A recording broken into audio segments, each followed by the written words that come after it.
wabarakatuh. Nah, hari ini berjumpa lagi bersama Ustazah Sayu. Kita lanjutkan bedah kisi-kisi ujian sekolah IPA yang kemarin di video 1 ya. Ini Ustazah lanjutkan untuk bedah kisi-kisinya. Jangan lupa yang belum sholat duha segera sholat duha. Dan sebelum kita mulai pembelajaran kali ini, Ustazah ingatkan untuk yang kemarin belum mengerjakan ulangan harian, segera dikerjakan, dan nanti ketika pengambilan soal PTS bisa sekalian dikumpulkan ya. Kita awali dahulu dengan berdoa. Rabbi zidni ilman nafi'a warzuqni fahman. Amin.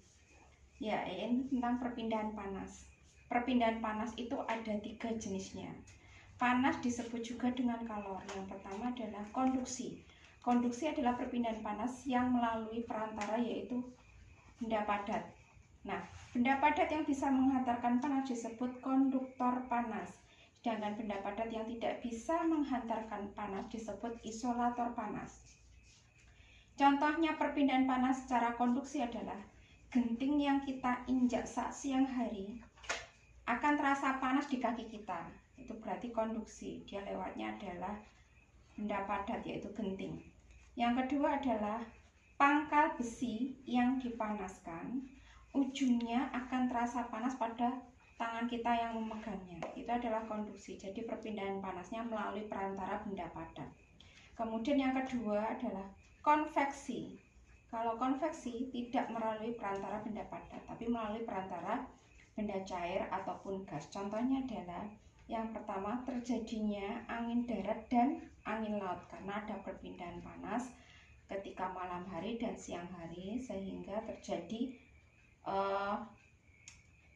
gerakan dari angin dari darat ke laut, maka terjadi angin darat dan angin laut. Kemudian yang kedua adalah air yang mendidih saat direbus, maka ada gerakannya. Kalau ingin mencoba, silahkan kamu potong-potong kertas, kemudian dimasukkan ke dalam air, kemudian kamu rebus. Pasti ketika nanti air rebusan itu matang, kertas kecil-kecil itu atau potongan-potongan kertas itu akan bergerak naik turun. Yang ketiga adalah radiasi. Kalau radiasi tanpa perantara, tanpa kita memegang bendanya, atau tanpa perantara cair ataupun gas, kita akan merasakan panas. Contohnya adalah telur. Telur yang ditetaskan di mesin penetas, biasanya di lemari begitu, terus ada lampunya. Beberapa saat telur itu akan menetas tanpa dia menyentuh lampunya. Kemudian yang kedua contohnya adalah badan kita akan terasa hangat bila kita di sekitar api unggun. Tanpa kita menyentuh api unggunnya, badan kita terasa hangat. Oke, selanjutnya adalah latihan soal. Pada saat air mendidih, serpihan kertas di panci bergerak naik turun. Medianya apa? Medianya adalah air. Air itu zat apa? Zat cair. Maka kalau ada perpindahan panas melalui zat cair disebut perpindahan secara konveksi.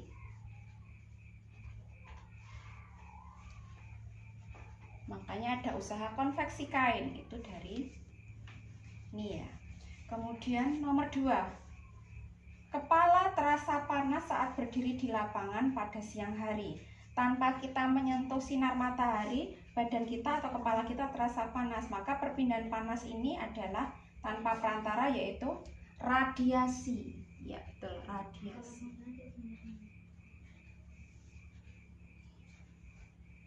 Selanjutnya yang kedua adalah daur hidup. Daur hidup pada hewan ya, dinamakan dengan metamorfosis juga. Metamorfosis itu ada yang sempurna dan ada yang tidak sempurna. Yang sempurna ciri khususnya adalah ketika dia di awal telur kemudian berubah menjadi imago, itu perubahannya itu sangat berbeda antara ketika dia masih kecil dan sudah dewasa. Sedangkan yang tidak sempurna itu tidak ada perbedaan ketika dia kecil maupun ketika dia sudah dewasa, hanya ukurannya saja. Contohnya di sini adalah serangga yang sempurna, yaitu dari telur, larva menjadi pupa boleh, kepompong boleh. Larva itu ulat ya. Kemudian imago adalah dewasa. Contohnya adalah nyamuk, lalat, kupu-kupu, ngengat, terus semut. Ngengat itu kupu-kupu tapi warnanya putih yang segitiga itu loh, itu ngengat. Nyamuk gantinya di sini bukan larva, biasanya di sini adalah jentik-jentik. Kalau di sini tetap pupa. Yang sempurna selain serangga adalah katak. Katak itu ada telur, kemudian berudu. Berudu berarti dia bernapas dengan insang. Kemudian berudu berkaki, kemudian katak berekor, katak dewasa. Itu untuk yang sempurna yang katak. Kemudian yang tidak sempurna, tidak ada fase larva ataupun pupa, hanya ada nimfa. Nimfa itu adalah bentuk dari hewan itu yang kecil. Telur, nimfa, imago. Imago itu dewasa ya. Contohnya kecoa, rayap, belalang, dan kumbang. Ini semua tidak memiliki fase larva dan pupa, hanya nimfa saja. Tidak ada namanya ulat kecoa, itu enggak ada. Itu ya. Sekarang kita ke latihan soal. Nomor 1. Tahap yang bermanfaat bagi petani pada hewan kupu-kupu adalah dari hidupnya. Dari hidup kupu-kupu, telur, larva, pupa, dan imago. Yang bermanfaat bagi petani adalah imago atau kupu-kupu dewasa. Mengapa dia bermanfaat? Karena kupu-kupu membantu petani dalam berkembang biak. Jadi petani buah itu buahnya biar banyak, maka harus dibantu kupu-kupu dalam berkembang biak. Sedangkan larva ini merugikan ya. Larva itu ulatnya, karena kalau semakin banyak ulat, bisa-bisa nanti panennya gagal dimakan ulat. Nah, ini yang merugikan, ini yang menguntungkan. Yang nomor 2, tahap yang bermanfaat bagi pengrajin sutra pada hewan ulat sutra adalah ulat sutra yang digunakan untuk pengrajin sutra adalah, kita lihat dulu dari hidupnya, telur, larva, pupa, dan imago. Yang digunakan ulat sutra itu, pengrajin sutra terutama, bukan larvanya, tetapi pupanya. Tapi bukan pupa yang masih ada larvanya, tetapi pupa yang sudah ditinggalkan. Jadi dia sudah menjadi kupu-kupu, kemudian pupanya kan pasti ditinggalkan. Nah, itulah yang digunakan untuk pengrajin sutra.